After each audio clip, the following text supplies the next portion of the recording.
നമസ്കാരം. ഇസ്രയേലും ഹമാസും തമ്മിൽ സംഘർഷം രൂക്ഷമാകുന്നതിനിടെ നേരത്തെയുള്ള വെടിനിർത്തൽ കരാറിന്റെ ഭാഗമായി തടവുകാരെ വിട്ടയച്ചാൽ മാത്രമേ ഇസ്രയേലി പക്ഷവുമായി വെടിനിർത്തൽ ചർച്ചകൾ തുടരൂ എന്നാണ് ഹമാസ് പറഞ്ഞിരിക്കുന്നത്. ഇസ്രയേലിന്റെ നടപടികൾ വെടിനിർത്തൽ കരാറിനെ ഗുരുതരമായ പ്രതിസന്ധിയിലേക്ക് തള്ളിവിട്ടിരിക്കുകയാണെന്ന് ഒരു മുതിർന്ന ഹമാസ് ഉദ്യോഗസ്ഥൻ പറഞ്ഞതായി റിപ്പോർട്ടിൽ പറയുന്നുണ്ട്.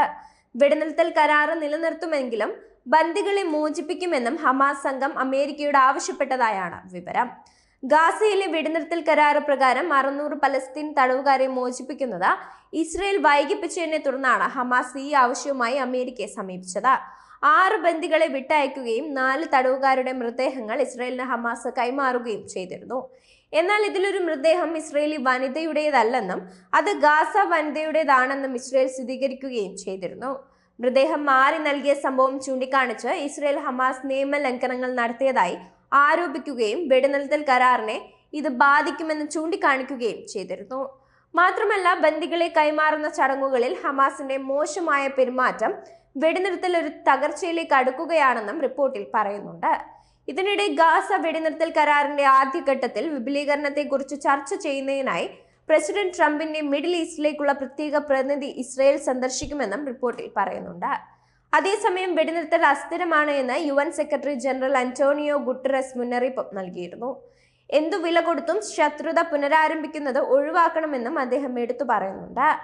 അതേസമയം ഇസ്രയേൽ 100 കണക്കിന് പലസ്തീൻ തടവുകാരെ മോചിപ്പിക്കുന്നത് നിർത്തിവെച്ചതിനെ തുടർന്ന് ഗാസ വെടിനിർത്തൽ കരാർ ഇസ്രയേൽ പ്രധാനമന്ത്രി ബെഞ്ചമിൻ നെതന്യാഹു മനഃപൂർവ്വം അട്ടിമറിച്ചുവെന്ന് ഹമാസിന്റെ രാഷ്ട്രീയ ബ്യൂറോ അംഗമായ ബാസേം നെയിം തുറന്നു പറഞ്ഞിരിക്കുകയാണ്. മോചിപ്പിക്കപ്പെടാനിരിക്കുന്ന 620 പലസ്തീൻ തടവുകാരെ ഇസ്രയേൽ വിട്ടയക്കുന്നതുവരെ ഹമാസ് കൂടുതൽ വെടിനിർത്തൽ ചർച്ചകളിൽ പങ്കെടുക്കില്ലെന്നും ഒരു അഭിമുഖത്തിൽ ബാസേം നെയിം പറഞ്ഞിരുന്നു.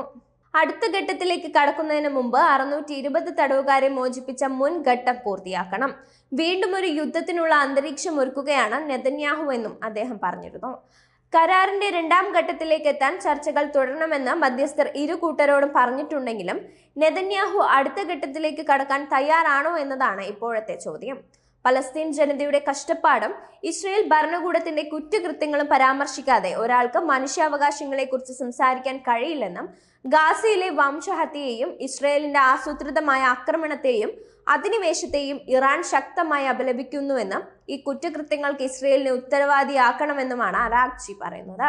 സ്വേച്ഛാധിപത്യത്തിനും അധിനിവേശത്തിനുമെതിരായ ചെറുത്തുനിൽപ്പ് ഒരിക്കലും അവസാനിക്കില്ലെന്ന് ഇസ്ലാമിക വിപ്ലവത്തിന്റെ നേതാവ് ആയത്തുള്ള സയ്യിദ് അലി ഖമേനി വ്യക്തമാക്കിയിരുന്നു.